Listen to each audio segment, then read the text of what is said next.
another thing that people have taken as a given that seems to be, that could possibly be a complete fabrication. It might be another offshoot of this Mason's plan to just siphon off a bunch of money from the space program, but also siphon a bunch of money from the nuclear weapons program, because it seems like, and this was only brought to my attention through you and your post about it and the footage that you've shown, it seems like at least the test footage that we've seen of a lot of nuclear weapons from back in the day when they're telling our parents to duck and cover under their school desk to protect them from a nuclear blast, and you got the air raid sirens going off. Obviously, our entire culture was completely paralyzed by the idea of nuclear weapons. But when you're looking at the test footage, given back then it might not have looked fake. You know, back then they actually thought King Kong looked real in the movie, or Jaws looked real in the movie, but now we can see it's clearly fake. When you look back at that footage, it's oftentimes, it looks like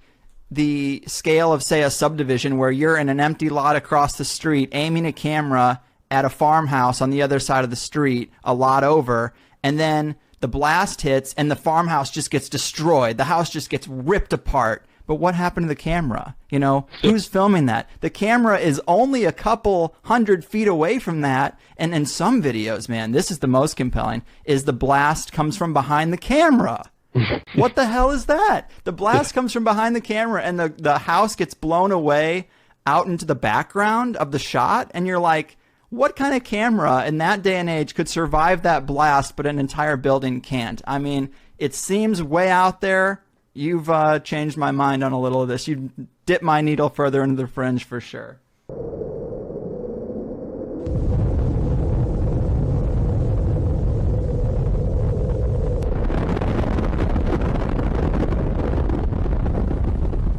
Do nuclear bombs exist? Your immediate answer is yes. But how do you know? During the mid-20th century, television and movie watchers were bombarded with imagery of what was purported to be atomic test footage. But what were they really watching? They couldn't rewind a videotape or rescan through a video on their computer. So what option did they have but to accept these images at their face value? Now we have opportunity to scrutinize these images to see if they hold up to analysis. Take a look at these trees. Now what was that? And who turned the camera? They're in awfully straight lines, aren't they? Now this must be a different blast because it's coming from a different direction. Wait, now they've put it back. But those are the same trees we saw in the first clip, aren't they? And now this. First they showed us these trees that they panned left on. Then they show us these trees that look like they should be next to a model train. Notice how straight the rows are. It looks artificial to me. Then they show us these trees again. Where's the forward camera? And then back to these trees again. And then they show us what looks to be a real forest that's been chopped down or torn down. Now take a look at this. It's footage of the first H-bomb test called Ivy Mike. Watch how it changes.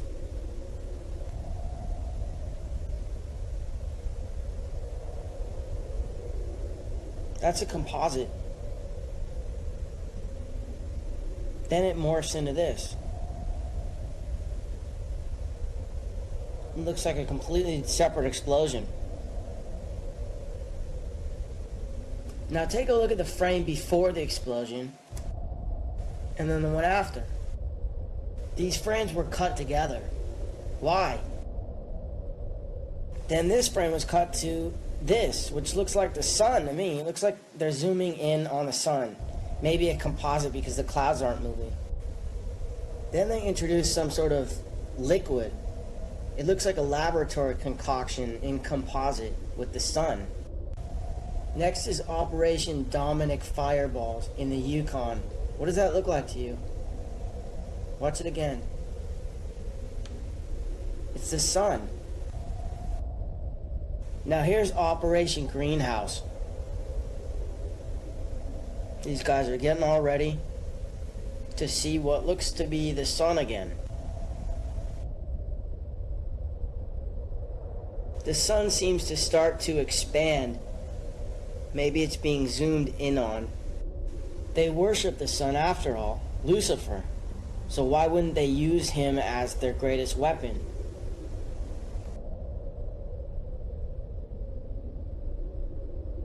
And who headed up the whole program? None other than J. Robert Oppenheimer of the Oppenheimer family, who is reputed to have been the original financiers who got the Rothschilds started in Frankfurt, Germany in the 18th century. He should do his duty, and to impress him, takes on his multi-armed form and says, "Now I am become death, the destroyer of worlds." You're thinking, what about Hiroshima? Is that Hiroshima? Is that Hiroshima?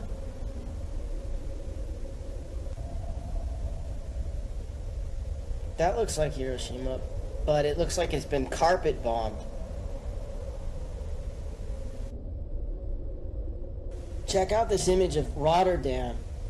Was that a nuclear bomb? Now compare it to this image of Hiroshima. Actually, this isn't Hiroshima, it's Tokyo after firebombing in 1945.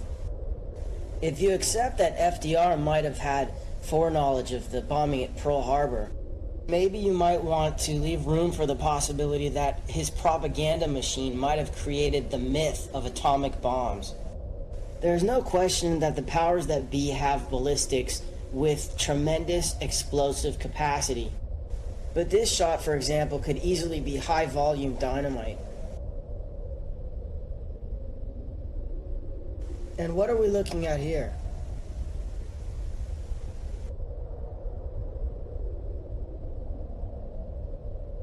Take a look at this house again. Whatever was strong enough to blow it to smithereens wasn't strong enough to even shake the camera. And look how high up the camera position is. Are we looking at another model? Now look at this bus and this car. Whatever's blowing them up is not moving the camera. And this building seems to blow up from the inside. Everything gets blown every which way except for the camera. Except look in this shot, it seems to tilt up a little bit.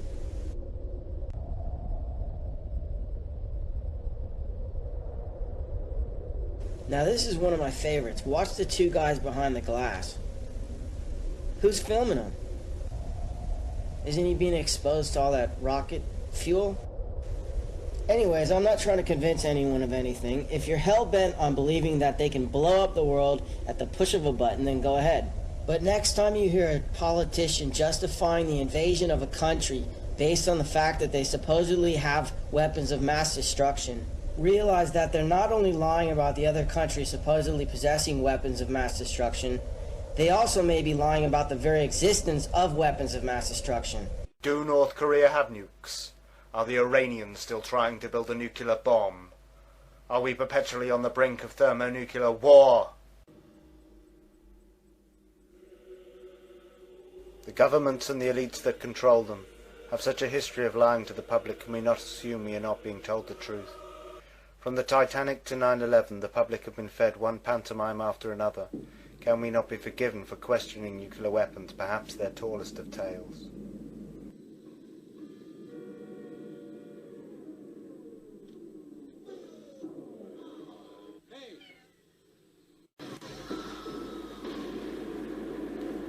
All this time has passed and still no nuclear war.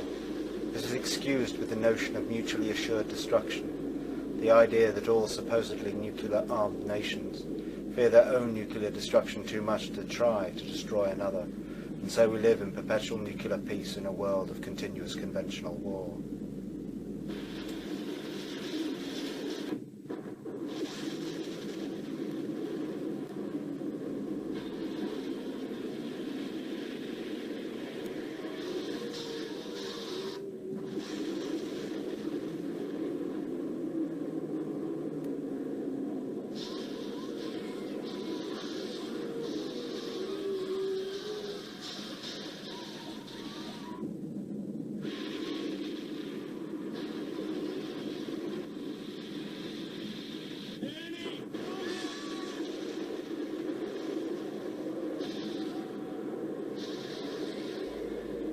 What if all war was a fraud, the banking elite controlling all sides, all playing for a draw, not trying to defeat their enemy, but controlling their populations with fear? Why not forget the weapons and simulate it all on computers? It's a bluff, John. Call it off. No, it's not a bluff. It's real. Hello, General Barringer. Stephen Falcon. Mr. Falcon, you picked a hell of a day for a visit. General, what you see on these screens up here is a fantasy, a computer-enhanced hallucination. Those blips are not real missiles, they're phantoms. Jack, there's nothing to indicate a simulation at all. Everything's working perfectly. But does it make any sense? Does what make any sense?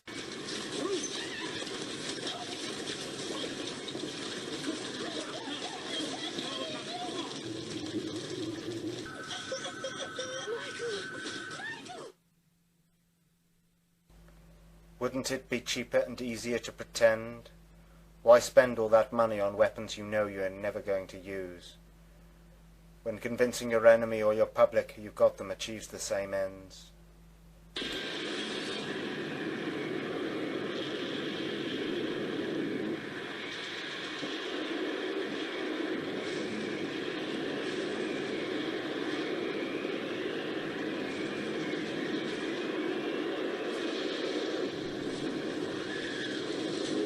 Would the elites want to endanger themselves with nuclear weapons, considering what they can supposedly do? Do they want to destroy the world, to hide underground in bunkers, or is that just what they want you to think? They haven't done it yet, and I wouldn't hold your breath. Why have lots of nukes pointed at each other? Why not just have one very big one each, powerful enough to destroy the world? Would it not offer the same protection? If nuclear weapons exist, why do they tell us? Why aren't they kept secret? Surely it would be the best way to prevent them from proliferating. They are so secretive about all their other weapon systems, like HARP, directed energy weapons, railguns and coil guns and rods of God or kinetic weapons. Real or not, nuclear weapons are weapons of propaganda, designed to fill the public with fear, through which the elites control the population of the world.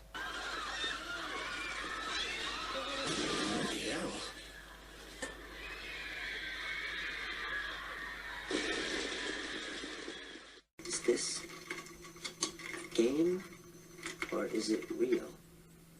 What's the difference? Oh, wow. German scientists had split the atom by bombarding uranium with neutrons, which caused instability in the uranium nucleus.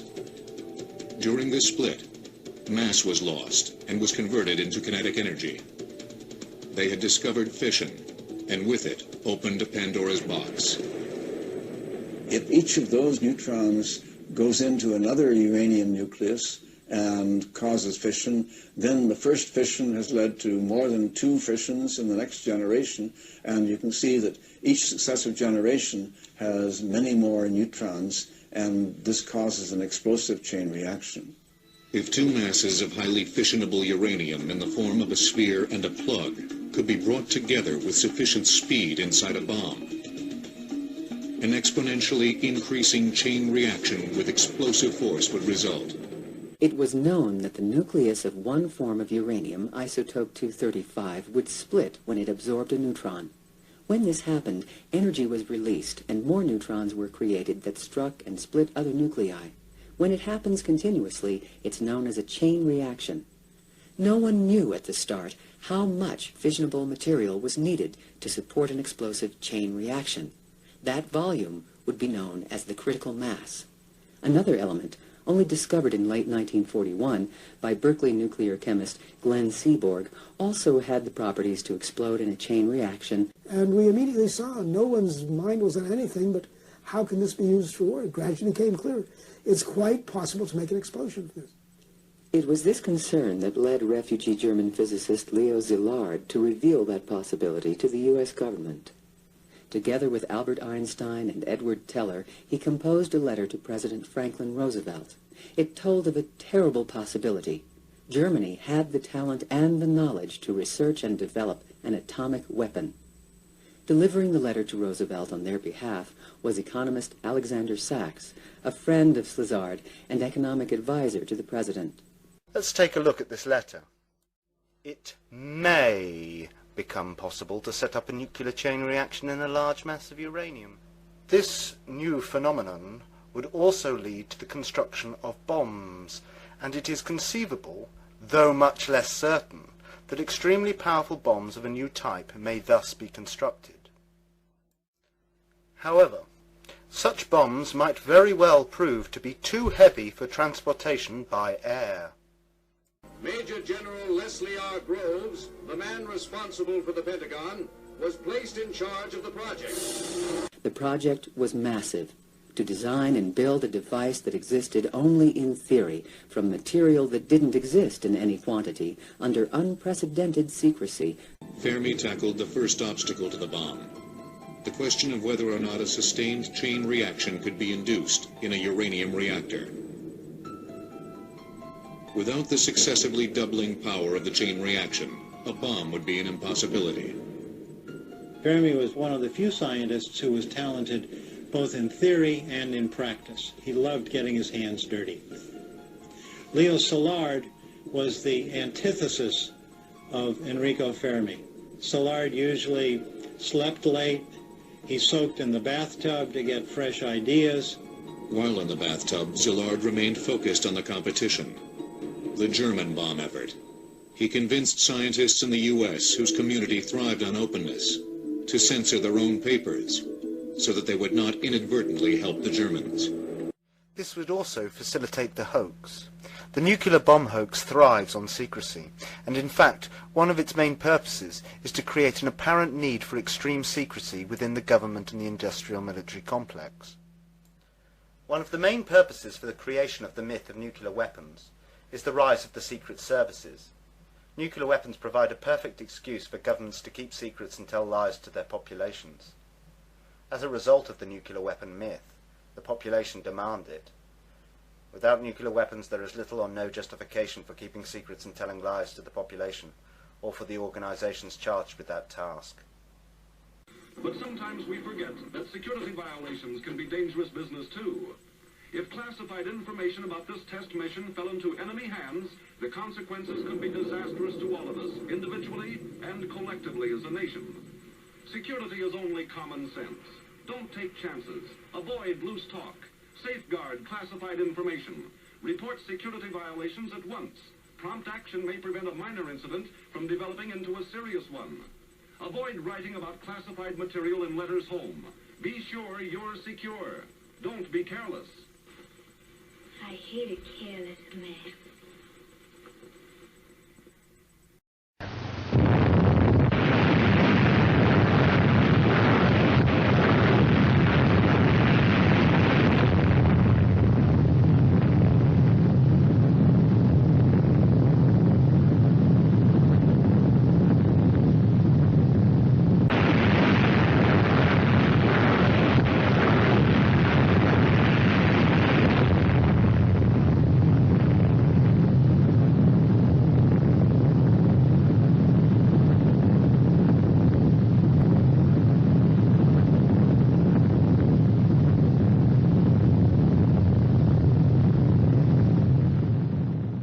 Strike them head on.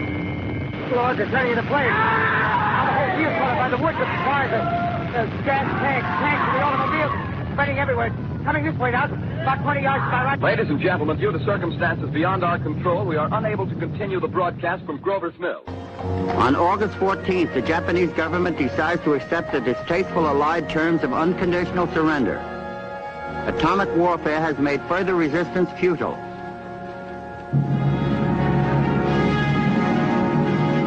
We aren't really sure what's happened. We're happy about the war ending, but I don't think everyone believes this thing about the atom bomb. I think it might be some kind of propaganda device that gives the Japanese a good excuse to surrender. Perhaps the Japanese said we dropped a bomb, and we're just going along with them. There aren't any big celebrations. Now again, we now turn to Japan, and the first Portuguese ship blew into Nagasaki, And it was actually a storm blew them in, and they had Jesuits on board. And otherwise, it wouldn't have been for the storm, would have blown in. It was really kind of a bizarre story. But then the Jesuits made a very big stronghold in Nagasaki. Then they also made another one north of there in Hiroshima. And then the Japanese monarchy and the Buddhists realized after about 4 generations of what was going on, and that they were using this as a political means, not as that's where again is they weren't trying to get more people into Sunday Mass. That was not at all. That's right. They weren't. That was not the goal whatsoever. That was like a secondary type of thing. So the whole thing was political, and they superficially kicked out the Jesuits. They killed a bunch of them, but there was so much influence already at the time that it was already too late. And basically, it was more again of a gesture to do it more than really actually to do any type of purging. Had they had to really do a purge, they would have to kill thousands of Japanese and also all along the way. But they just took out maybe 30, 40 Jesuits, and basically the influence stayed there. If I might humbly disagree with you on that, for the listener's sake, that I covered in my book, I showed that they did kill, I think, around 20 or 25 Jesuits. I think they crucified them, and it was just a public execution. But when Ieyasu expelled the Jesuits in 1614, that was considered final, but they ultimately had to do that nobody could come into Japan, I believe, around 1639. And the only ones they allowed to come to port in Japan were the Dutch Protestants because of Will Adams. And Will Adams was the English ship captain of a Dutch Protestant ship who warned the emperor of the Jesuits and who brought the British in to fight the Portuguese in a great big sea battle. And I believe about 30,000 Japanese were killed. So it was a big battle, and as far as I believe, it seems to me, the Jesuits were indeed kept out for about over 200 years until Commodore Perry and his gunboats come in 1854 and forcefully opened Japan to the British and to the Americans. And it's at that time that the Tokugawa shogunate is overthrown in 1867 because the Tokugawa shogunate was the abject enemy of the Jesuit order. They had to resign. They killed Emperor Komi because Emperor Komi was only 36 at the time, and he said, no white men are entering this country. We're not having any of these foreigners in here. And so he was assassinated, and they made his son, who was 14 years of age at the time, Emperor Meiji, and he ruled Japan for some 40 years. So based upon those things, I believe that Japan was a legitimate expulsion. And then look at the terrible punishment of the population of Japan during World War II. All the firebombing, the detonations of nuclear devices on the ground, I'd say. It was just a total destruction of their culture so it could be rebuilt into this commercial colony for the Jesuits. Well, it's also, too, is that they resisted of doing any type of banking. As in versus that of China when they first came in, is that even though you had certain emperors coming through, there was still a lot of banking that was done through the Vatican system in China. Basically, they resisted this banking as much as possible in China, and I believe that was also one of the key things is why then, but they had enough influence, though, then to fearmonger with the Hirohito and the late 1800s, then to modernize per se and phase out the samurai as far as being military in Japan. And again, I believe that was a lot of it having to do, again, with if you look at the history of Jesuit influence of arming them. Now you had Japan set up. Basically, again, now the major influences of the Jesuits were Nagasaki and Hiroshima. Isn't that interesting? Is where, quote, the bombs, quote, went off. And we've discussed this before. This is how much more we got here, a little bit. Is that we now have what we've discussed many times before, is that you had dirty bombs in the plains of the American plains. Yes. They dropped, and they had magnesium and they had uranium on the bombs themselves, but they made a kind of a big blast. But the actual mushroom cloud that we see today was actually a electromagnetic pulse device on the ground in the strongholds of Jesuit Hiroshima and Nagasaki, and exploded upwards. You had 8 Jesuits near 8 blocks away from ground zero. They emerge out of a bunker, and they say, well, the reason was because we were praying to the Virgin Mary. That's right. Why we survived. That's right. And even Malachi Martin mentions that in his book, The Jesuits, The Betrayal of the Catholic Church, how they emerged from ground zero unscathed, no radiation problem, and attributed to the miracle of the Virgin Mary. Yeah. Yeah. So and by the way, for this, the Pedro Arrupe, who was there overseeing it all, was made Jesuit general in 1965. Yeah, so that's interesting. Yeah, it just keeps on going. It is now 1938, at the brink of World War II, when he is unexpectedly assigned to become a missionary in Japan. Already multilingual, Arrupe dives into his study of Japanese and a lifelong mission of intercultural understanding. I must say that at the time, I did not focus on the transcendent aspect of the missionary experience, but rather on certain negative personal aspects, the discovery of a reality different from what I expected, and above all, the feeling of loneliness.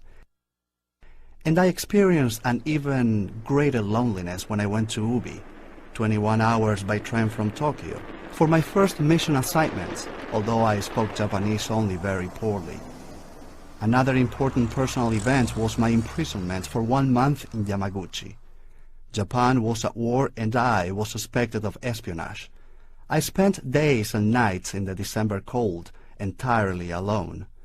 Many were the things I learned during this time: the science of silence, of solitude, of severe and austere poverty, of inner dialogue with the guest of my soul. August 6th, 1945, begins as an unremarkable morning for Arrupe and his young Jesuit students on the outskirts of Hiroshima.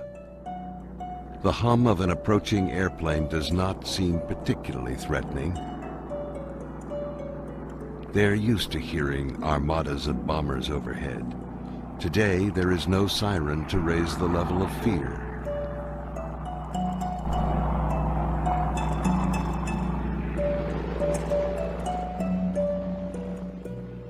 So on August the 6th, 1945, when the first atom bomb fell on Hiroshima, Arrupe and his group were just outside the city limits. They heard it, and everything flew apart in the house. They didn't know what it was. The fate of Father Arrupe and his novices is later filmed for the record by the American government. Between 0 Point and the main building of the novitiate of Jesuits was a hill which served to lessen the intensity of the blast. Yet, despite this protection, the glass in the doors of the main entrance foyer were shattered, and the paneled ceiling was blown loose by the force of the explosion occurring 4 miles away. A group of Jesuits who were teaching in Hiroshima witnessed and survived the explosion. One of them has provided an eyewitness account. I am Father John Zenas, professor of philosophy at the Catholic University of Tokyo. It is under management of the Jesuit fathers. What were you doing in Hiroshima at the time of the explosion? Well, my philosophical class was evacuated from Tokyo to Hiroshima about 5 months ago, and I was staying with my class at a house of studies at the outskirts of the city of Hiroshima. Could you describe exactly what happened in the morning of August the 6th? I was in my room, which faces the valley, and suddenly I saw a light, like magnesium light, flashlight, which filled the whole valley. And looking out of my window to find out the reason for this peculiar phenomena, I saw nothing besides this light.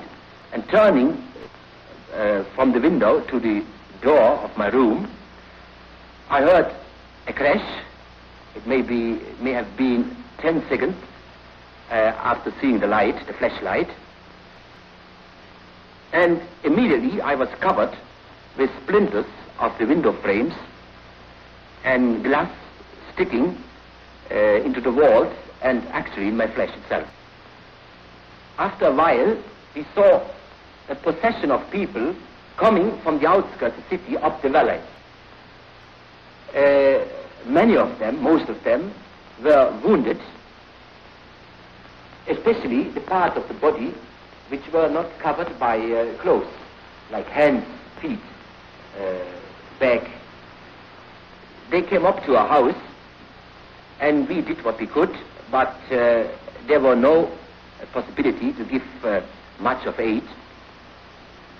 What is your opinion as to the story that the ruins of the city emitted deadly rays? Well, I think that is just a rumor. Because I myself and others of us have worked in the city itself immediately after the explosion for several hours, and we felt no ill effect at all. In future years, Arupe would be called upon many times to tell his story, beginning immediately with U.S. newspaper reporters and military investigators. What were you doing in Hiroshima at the time of the explosion? Suddenly, we saw a blinding light, like a flash of magnesium. We heard a formidable explosion. After about 15 minutes, we noticed that in the direction of the city, dense smoke arose. We climbed a hill to get a better view. Before us was a decimated Hiroshima. Father Arupe, he's been famous for that, for having been one of the witnesses of the falling of the first atomic bomb. I shall never forget my first sight of what was the result of the atomic bomb. I think it's fundamental. I begin my biography with the moment the bomb was dropped into Hiroshima, and he's there below. And the burst, the spiritual explosion that is produced in him at the moment he stops and sees the watchtower stop at 8:15. The tremendous energy that results helps cure 150 sick who show up at his hospital thanks to a bottle of boric acid that he finds. Assuredly, it was in such moments of tragedy that we felt God most near to us. And this seems to have marked him very much. A kind of feeling of having been close to the end of the world. To have been present to one of the most dramatic events of the history of mankind. Oh, a parking ticket! I was gone 5 minutes! Oh, how could this day get any worse? Oh my God.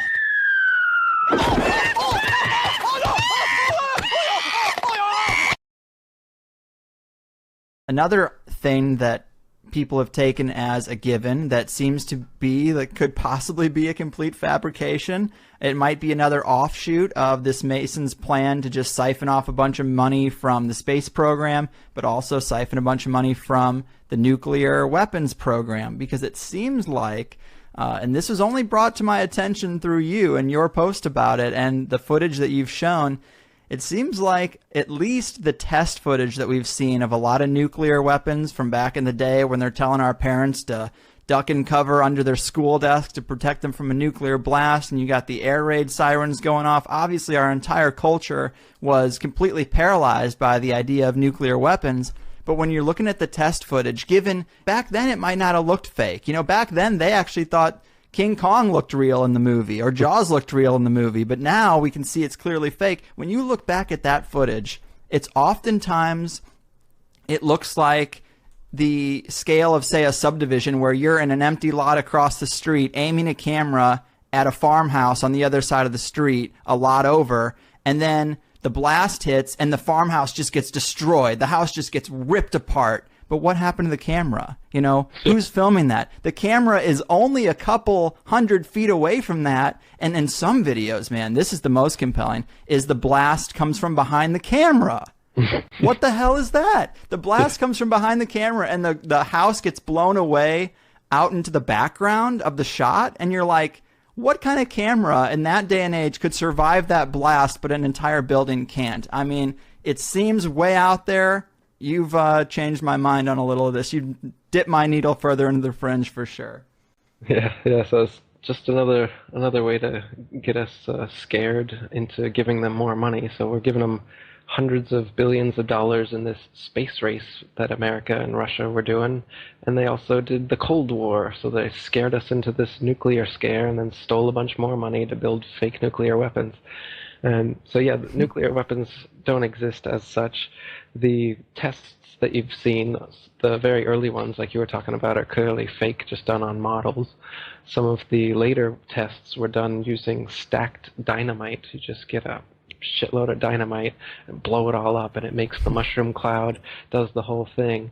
And what they'd do is they'd tell one team that, you know, they'd have a bunch of people 20 miles away, say army guys watching, doing the test, and then you've got over on one island these people stacking dynamite, saying that we're doing this for comparative purposes, and the real nuke's going to be over on that island. Meanwhile, they got another team over on that island stacking dynamite for comparative purposes, and the real nuke's going to be on the other island.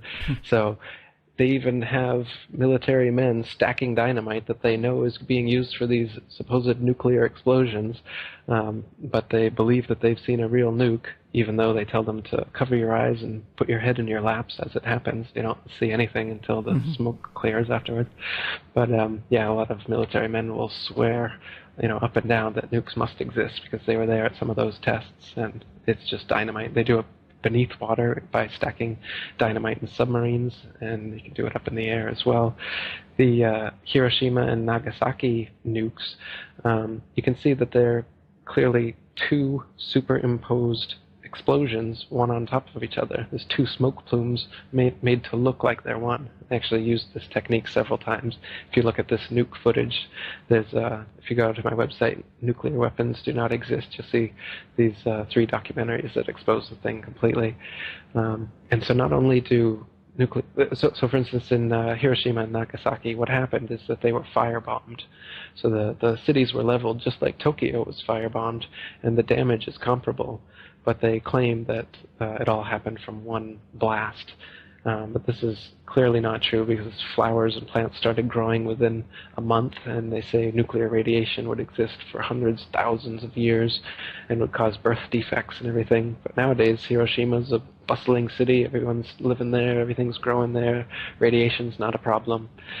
There is some radiation after any explosion, so you would be able to go there with a Geiger counter and get some radiation, especially right afterwards, but it dies down quite quickly.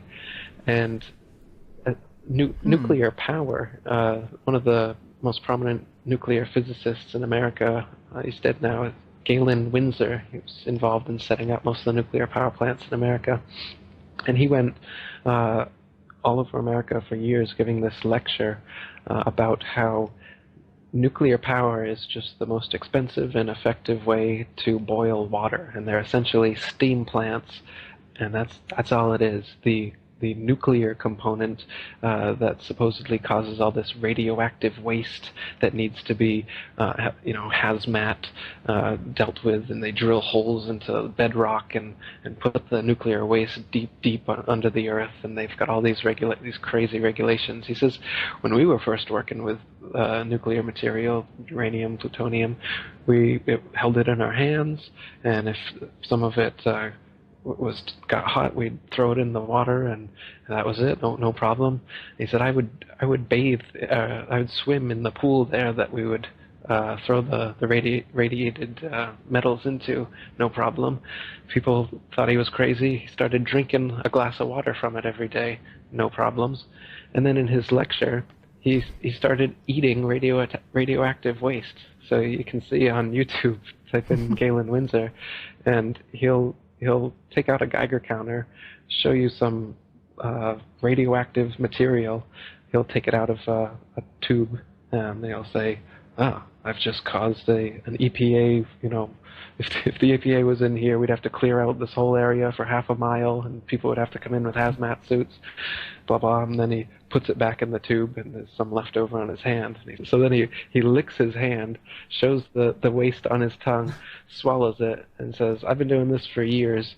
And so the idea is just another fear campaign. And that's why they get the military involved in all these nuclear power plants and the nuclear weapons. It's to siphon off money, keep us afraid, and keep us playing off one another. Everybody thinks that, you know, Russia and America are enemies and that the Cold War is real and the space race is real, but it's all just, you know, they're all like WWE. It's like Hulk Hogan and Macho Man. You know, they're all paid by Vince McMahon. They all go out to eat together. You know, if you're high up in politics anywhere, for sure you're part of this brotherhood that controls everything. There's no independent man at the head of any state. And if he was, what's he doing? The only type of government that should exist is a government that doesn't tax or perform violence on its people. So the only kind of candidate I would vote for is someone who's for the abolition of all taxes and legislation other than common law. If you hurt or harm a person or their property, theft, or breach of contract, those three things, those common laws, are the only things anyone should ever have to go to court for. Everything else is a victimless crime, and this is the big system that they get us caught up in. So they've got millions of statutes and acts that supposedly ignorance of the law is no excuse. So if you break any of these millions of legislations, they've got reasons to fine you or kidnap you and put you in jail, or even murder you if you don't pay them up. So I don't vote. I don't recommend voting. If you could get out of paying taxes, I'd recommend that too. Wow. Well, man, this has been super fascinating. Doing a show like this once a week, sometimes it gets pretty hard to rattle me, pretty hard to get me excited for a topic, but this has done it. Though plutonium may exist in theory, it is likely that it can only be produced in trace quantities and not in sufficient quantity or purity to establish what its attributes are, nor in that which would be required for a bomb. The qualities of plutonium are highly convenient.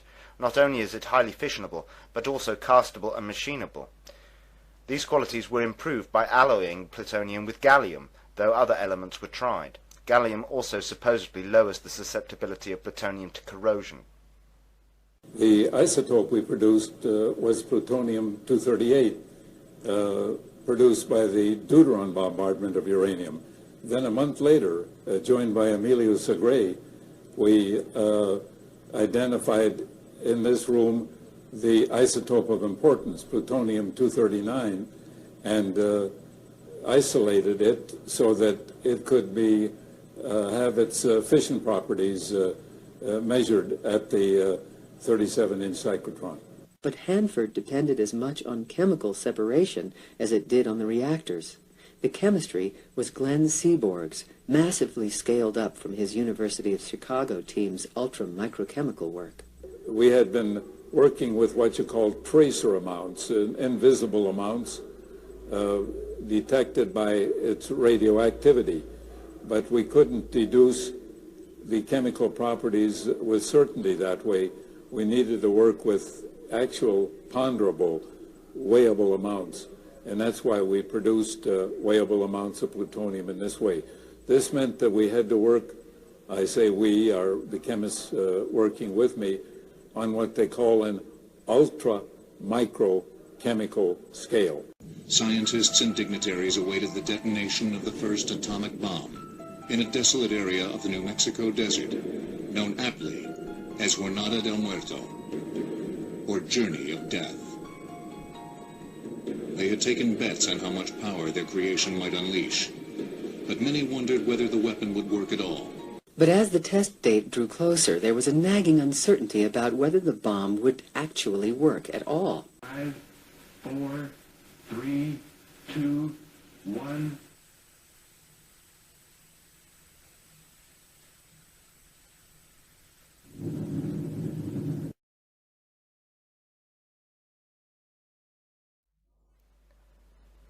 Despite the uncertainty and the doubts, the implosion device worked first time. With all the technical difficulty they admit to in making such a device, we do not expect a good few failures before you got it right. Of course, it worked first time because they faked it. As with all subsequent nuclear tests, it was fake. 5:30 a.m., July 16th, 1945. The world entered the atomic age. With an intense flash, a sudden wave of heat, followed by a tremendous shock wave. The ball of fire extended 40,000 feet. The bomb packed a punch equivalent to 20,000 tons of TNT. The bomb packed a punch equivalent to 20,000 tons of TNT, completely vaporizing the steel tower. Later in the morning, Fermi and physicist Herbert Anderson donned white surgical scrubs and rode in 2 lead-lined tanks to ground zero. Fermi's tank broke down after only a mile, and he had to walk back. Is there any reason they didn't want Fermi to see the evidence firsthand? Radiated dust and debris from the blast, fallout, would fall onto neighboring communities. At a few locations, detectors showed rises in radioactivity, but they dropped quickly. Few people laughed. Few people cried. Most people were silent. I remembered the line from the Hindu scripture, the Bhagavad Gita. Vishnu is trying to persuade the prince that he should do his duty, and to impress him takes on his multi-armed form and says, "Now I am become death, the destroyer of worlds." I suppose we all thought that one way or another. The explosions were mostly created using large towers of hundreds of tons of TNT. A short time before the Trinity test, they detonated such a tower of 108 tons of TNT. The Trinity test was probably a larger such tower, of 1,018 tons of TNT. May 1945. The hot New Mexico desert seemed far from the ravages of war in Europe.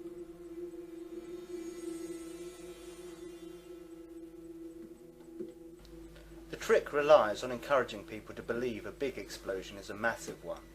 With eyewitnesses, this is achieved through distance. From a distance, it is difficult to know how big an explosion is. Most will accept it as being as big as they are told it is. It was very big after all. The trick also relies on people's propensity to exaggerate when recalling experience. It would have been the biggest explosion any of them had ever seen, and so they are likely to tell anyone who asked that it was big, in fact very big. They are unlikely to play it down and say, well, it wasn't all that big actually.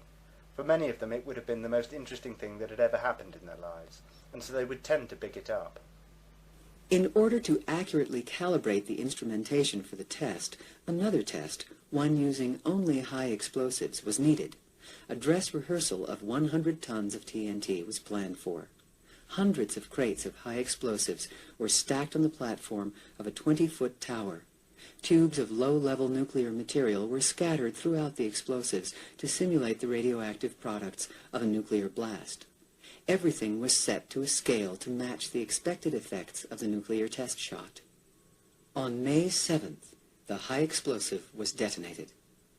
The orange fireball was seen 60 miles away.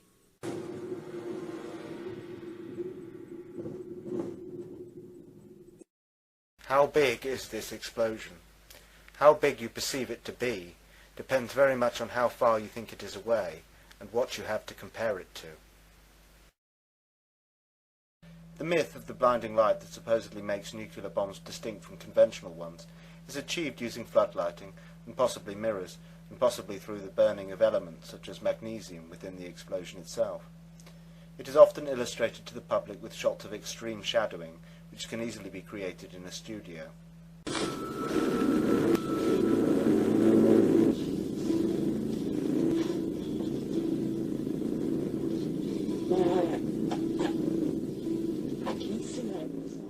Most witnesses will never actually see the supposed blinding light, as they were usually told to close and cover their eyes, and often to turn their backs.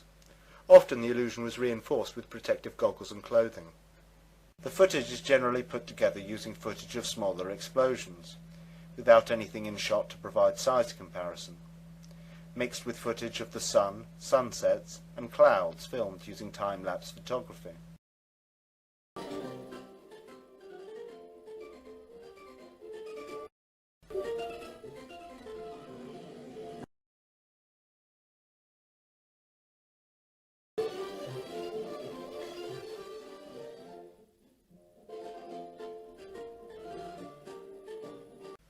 There is little or no unedited footage provided to the public. Almost all of the footage has cuts, and often cuts away to shots of observers, or shots illustrating the supposed destructive force, and back again to the footage of the developing aftermath of the explosion, and then away again and back again. And so the public rarely sees a so-called nuclear explosion complete in one continuous sequence. Mushroom clouds are not unique to so-called nuclear explosions. The illusion of nuclear weapons was also manufactured with the use of very large conventional bombs, fuel air bombs or thermobaric or vacuum bombs. Up close and from a distance they could easily be mistaken for mythical, much larger so-called nuclear bombs. But it was one unique conventional bomb that was the climax of high explosives in Vietnam. Called Big Blue 82, it was a blockbuster that caused injuries for miles. At 15,000 pounds, a single bomb was the entire cargo for the journey into hostile airspace.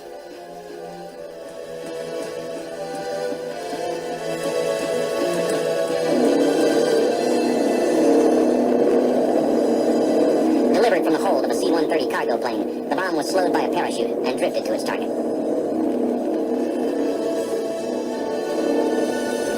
When it exploded, the crater was enormous, and the destruction total.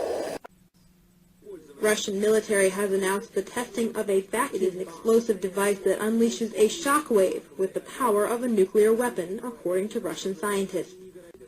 U.S. forces have used a thermobaric bomb, which works on similar principles, in their campaign against al-Qaeda and Taliban forces. The first and most obvious question people ask when confronted with the idea that nuclear weapons may be a hoax is, what about Hiroshima and Nagasaki?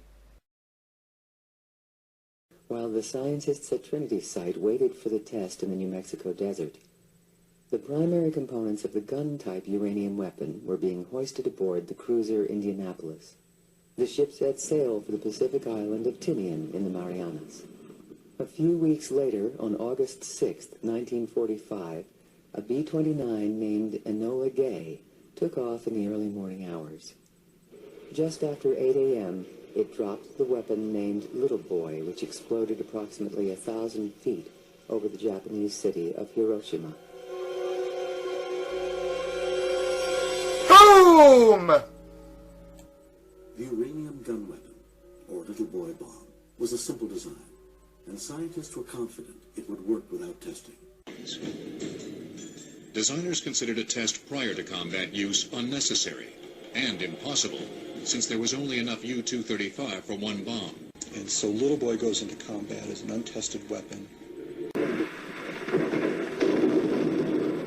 In the past 24 hours, 4 heavily loaded B-29s have crashed on takeoff.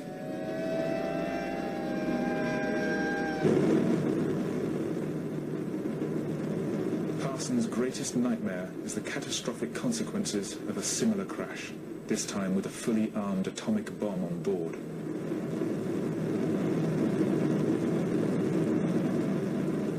Disregarding months of planning, he makes a last-minute decision to attempt the arming of the bomb in the air and not on the ground, something which has never been tried outside the controlled, sterile environment of the laboratory. Armed with just a screwdriver and a spanner, he spends hour after hour practicing the techniques required to arm the bomb in flight. The temperature inside the bomb bay soars to over 40 degrees, but he continues, even as his hands start to bleed. There is no room for error. The next time he does this will be for real, 31,000 feet up in the sky, exactly 2 hours away from the target. This is padding the narrative in order to make the very dull story of dropping a bomb more exciting, and to sculpt it into a triumph against the odds.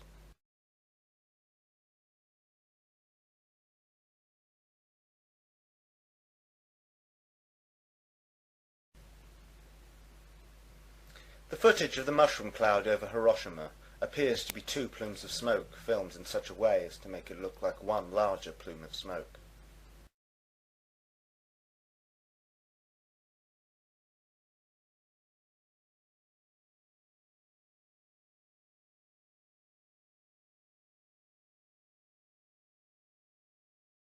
"8:18.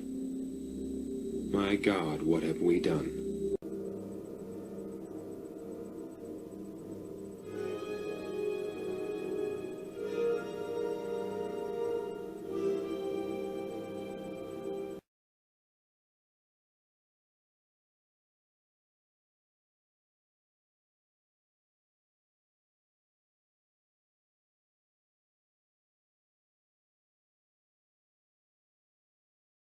The damage to Hiroshima and Nagasaki is not consistent with one single blast. The damage is uniform. Wooden structures have been burned away. More substantial buildings remain, with roofs and other flammable parts burned. It is remarkably similar to the damage caused by conventional firebombing. In Hamburg, Darmstadt, Kassel, and most notably Dresden, firebombing was used in such a way as to create an effect known as a firestorm, where a fire attains such intensity that it creates a central column of rising hot air, inducing strong inward winds which supply oxygen to the fire, which significantly increases combustion. The better comparison to make is with Tokyo, where the construction of buildings was more comparable, and conventional firebombing led to a similar death toll, casualty figures, and damage. Japanese cities consisted mostly of wooden dwellings and burned easily. Hiroshima and Nagasaki and Tokyo were destroyed by fire. This is not in dispute. It is claimed that in Hiroshima and Nagasaki that a singular atom bomb caused these fires. It is likely that Hiroshima and Nagasaki were firebombed in much the same way as Tokyo, and that the story of Little Boy and Fat Man is entirely fictional. At 8:15 in the morning of August 6, Japanese time, the first atomic bomb hit an enemy target. The bomb was aimed to explode above 0 point, a spot in the city at the junction of the Motoiso and Ota rivers. The bomb was intentionally set to explode well above the 0 point to dissipate its radioactivity. Here is the pictorial record of the result. At 0 point, directly beneath the explosion, the soldier in the scene is pointing at the spot from which all damage to the surrounding area was measured in terms of distance from the center of the blast. Within a mile of 0 point, the devastation speaks for itself. But in these very ruins, Army cameramen have found and filmed pictorial evidence that tells in twisted steel and stone the effect of death-dealing atomic power. For example, this was the site of the main Japanese military headquarters. There were approximately 20,000 Japanese military personnel stationed here. They are among the missing. A lone concrete smokestack indicates where a bustling factory once stood. Reinforced concrete buildings seem to have withstood the explosion fairly well, the damage varying with their distance from 0 point. Within an area of a mile to a mile and a half, this type of building was the only type to withstand complete demolition and destruction. Here's a building that was actually knocked sidewise, giving you an idea of the force of the blast. The direction of the blast is graphically told by the slant of this parapet, a concrete wall. Etched in the stone base of what was the Russo-Japanese War Memorial are telltale lines, atomic handwriting for all to read. Another signpost of the direction and force of the explosion is blasted in the polished granite base of this statue. The light surface indicates the angle of the blast, 2/10 of a mile from 0 point. Many of the shattered windows pointed like skeleton fingers the direction of the atomic wind of death. On one side, blown in. On the other, blown out, with atomic tornado force. Inside, the flash burns on the chairs give eloquent testimony on the heat of the blast a mile from 0 point, which singed the mohair upholstery like a blowtorch. Hiroshima City Hall, which stood at an angle of 45 degrees to the direction of the explosion, had its doors and windows blown in, but suffered much less damage than buildings squarely in the path of the blast. The windows and doors offer mute evidence of the way the blast swept into the structures. The destructive circle within a mile from 0 point had a few notable exceptions, mainly reinforced concrete. On the edge of the area of greatest damage was a landmark, the Red Cross Hospital, which never ceased functioning, although it sustained damage. Today, it dominates the desert of a debris that was Hiroshima. Another notable exception to the general demolition was the Higashi Railroad Station in East Hiroshima, a mile and a half from the center of the blast. This building, however, suffered extensive damage. The twisted steel beams and concrete wall show the effects of the tremendous concussion.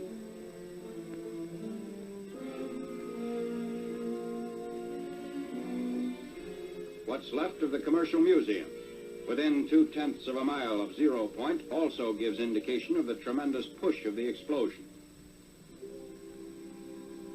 The downward force of the blast turned the roof of the commercial museum into a reservoir.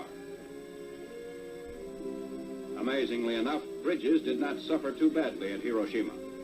This steel rail bridge, 1 mile from 0 point, had the side toward the explosion virtually blasted by flying particles, which removed almost all the paint. But the side away from the explosion did not need a new paint job. Roads in the area fared better than buildings or bridges. Shortly after the fires died down, traffic was resumed. Today, these highways through the ruins are again in use. Beside our military traffic trudge the survivors of vanished Hiroshima, the first city in history to be atom-bombed into oblivion.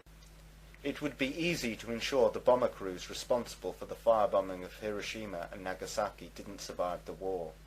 And it would be easy to convince people to lie, with bribes and with the idea that it is a noble lie that would bring an... Where is the big black scorch mark we saw from the bird's eye view of the Trinity site? It's all so much more dramatic when you add dramatic music.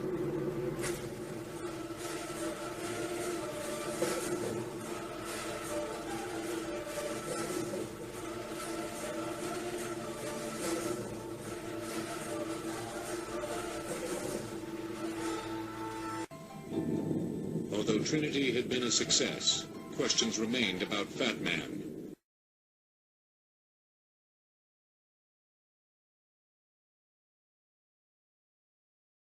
Three days later, another mission carrying the plutonium implosion weapon named Fat Man detonated over Nagasaki.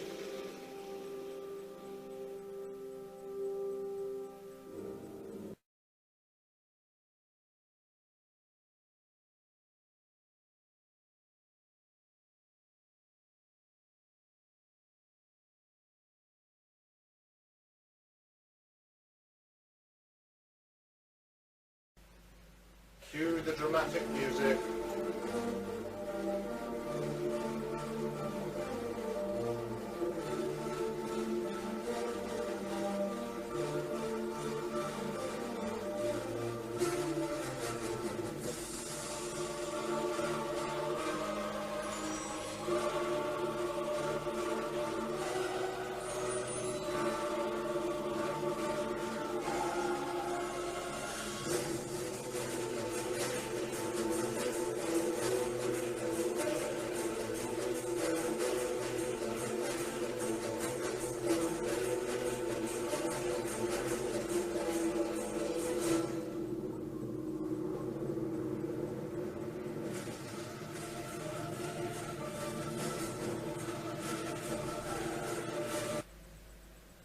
Hopefully by now you're beginning to see this for what it is, pure Hollywood.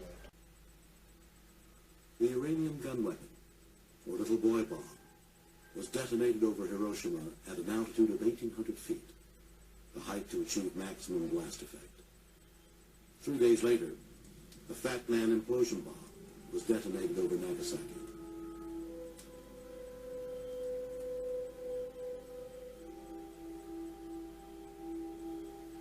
In Hiroshima, 70,000 people were killed or listed as missing.